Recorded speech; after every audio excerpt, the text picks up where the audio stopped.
악에 대한 서술적 이해 616. 대중문화 속 악의 재현과 윤리적 문제. 악은 더 이상 역사 속 박물관에 갇혀있지 않다. 현대 사회는 대중문화라는 매개를 통해 악을 끊임없이 재현하며 영화, 드라마, 웹툰, 게임 등은 악의 다양한 얼굴로 소비된다. 이런 변형들은 단순한 오락을 넘어 사회와 개인의 윤리적 감각에 지대한 영향을 준다. 대중문화 속 악의 재현은 인간의 죄악된 본성을 자극함과 동시에 선과 악에 대한 성찰의 기회를 제공한다. 대중문화는 악을 흥미롭고 자극적인 요소로 활용한다.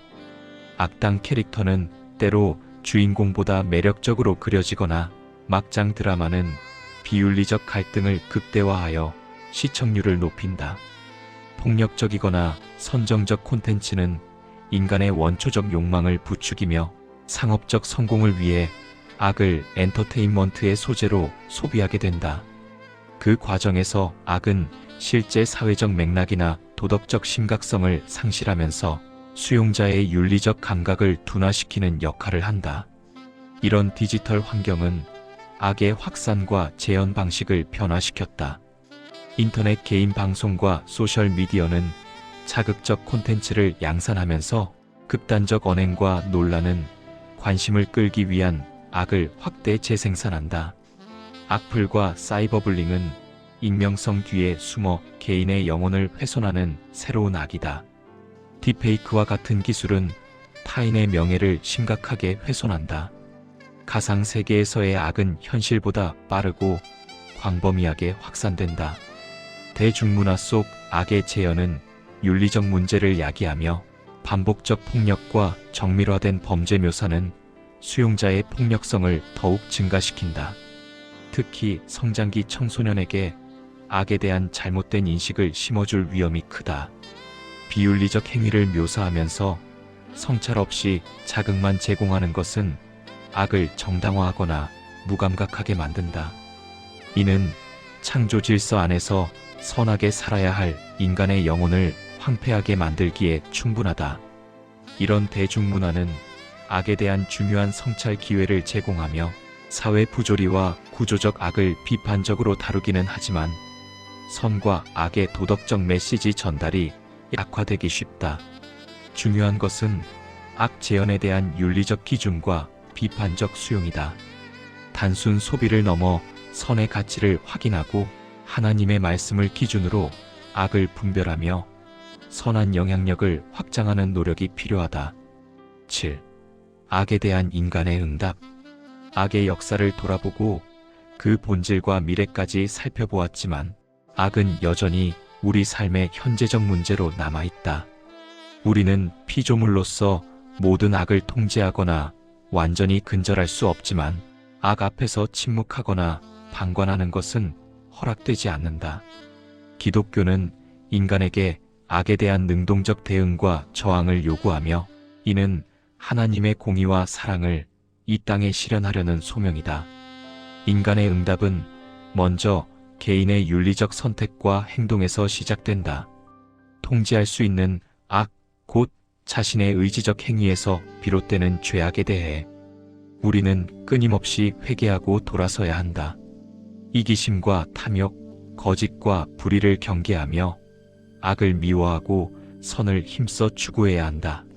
성령의 도우심을 구하고 하나님의 말씀을 거울 삼아 마음을 정결히 하는 영적 훈련은 가장 근본적인 저항이다.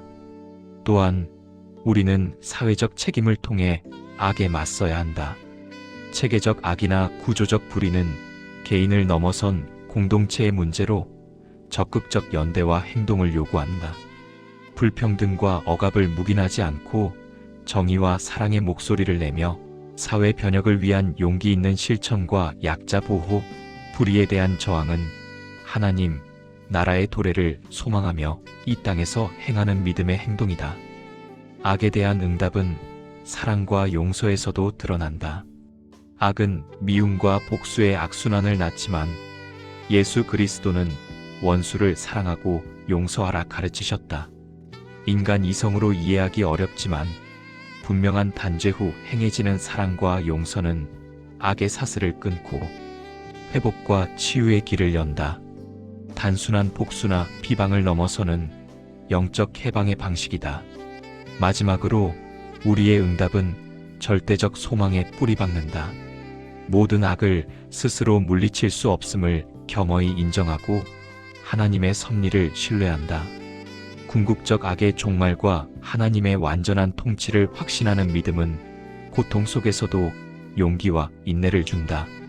악이 만연한 세상 속에서도 하나님의 사랑과 정의를 증거하며 모든 악에 대한 최종 승리가 오직 예수 그리스도께 있음을 고백하는 삶이 인간의 온전한 응답이다. 8. 악에 대한 서술적 이해. 인류는 역사와 문화 시대를 초월하여 악과 씨름해왔다. 악은 개인의 내면을 잠식하고 사회 구조를 병들게 하며 때로는 이해할 수 없는 고통을 준다. 인간의 죄악된 본성에서 비롯된 악의 세력은 강력하다. 때로는 절망적일 정도로 거세며 순화될 기미는 거의 보이지 않는다. 그러나 하나님은 이미 악을 심판하고 세상을 회복할 계획을 세우셨다. 구약 성경은 악에 대한 하나님의 진노와 심판을 선포하며 동시에 회개와 구원을 약속한 사실이 악에 대한 하나님의 정의를 드러낸다. 예수 그리스도의 오심은 악의 궁극적 패배를 알리는 결정적 사건이다. 십자가에서 인류의 모든 죄를 대속하고 사탄과 악의 권세를 파하셨다. 죽음을 이기고 부활하심으로 악의 최종적 패배를 선포한 사실은 악이 인간을 절망과 사망 아래 묶어둘 수 없음을 의미한다. 종말론적 희망은 미래의 막연한 기대가 아니라 이미 예수 안에서 실현된 승리 위에 서 있다는 믿음에 근거한다. 지금도 세상에는 악이 존재한다. 죄의 유혹과 고통은 여전히 위협적이다. 그러나 그리스도 안에서 악은 절대적 힘이 아니다. 성도들은 성령의 능력으로 악에 대항할 수 있다.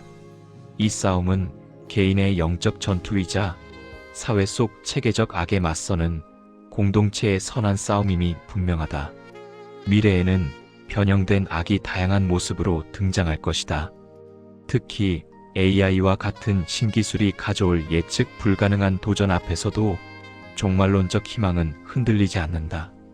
기술 자체는 중립적이지만 악하게 사용되면 악이 되고 선하게 사용하면 선함을 이룬다. 아무리 고도화된 악이라도 하나님의 통치를 넘어설 수 없듯 그리스도 안에서 새롭게 변화된 신자들은 빛과 소금의 역할을 수행하며 하나님의 사랑과 공의가 이 땅에 실현되도록 기도하고 순종해야 한다.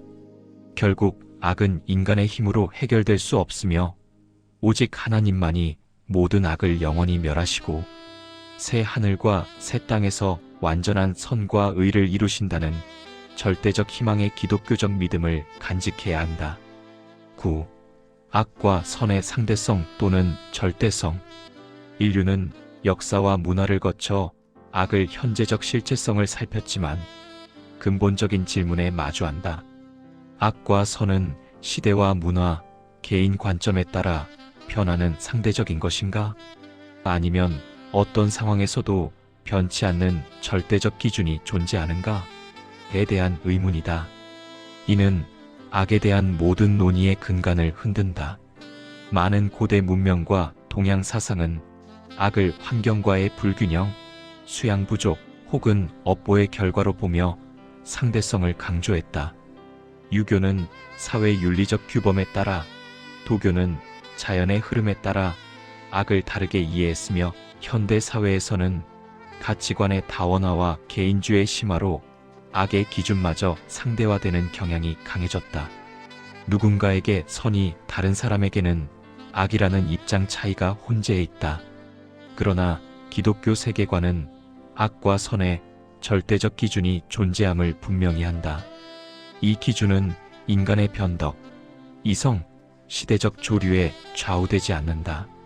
모든 선과 진리의 근원은 하나님의 절대적 속성과 그분이 계시하신 말씀의 기준에 따르며 하나님은 본질적으로 선하시고 그 뜻과 법은 모든 선의 기준이다. 따라서 악은 하나님의 뜻과 질서, 사랑에서 벗어나는 모든 것을 의미한다. 인간의 죄는 이 절대적 선에서 벗어나는 것이다.